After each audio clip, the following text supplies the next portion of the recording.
প্রচন্ড জ্বর হলো, মাথায় যন্ত্রণা হলো, বারবার বেহুশ হয়ে পড়েন। যে রাত্রে ইন্তেকাল করবেন সেই রাত্রে সাহাবায়ে কেরাম কেউ ঘরে ফেরে নাই, সবাই কাঁদতেছে। সকলের ধারণা নবীজি খুব তাড়াতাড়ি বিদায় হয়ে যাবেন। ঘরের মধ্যে স্ত্রীরা কাঁদেন, জামাই কাঁদেন, নাতি নাতনি কাঁদেন। সব থেকে বেশি কাঁদছেন হযরতে মা ফাতিমা রাদিয়াল্লাহু তাআলা আনহা।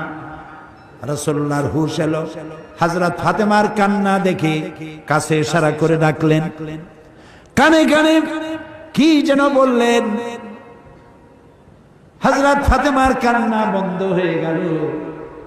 হযরত আয়েশা ফাতেমাকে ডেকে বলেন, মা তোমার আব্বা জান কি তোমারে বলল, কান্না বন্ধ হলো তোমার? হযরত ফাতেমা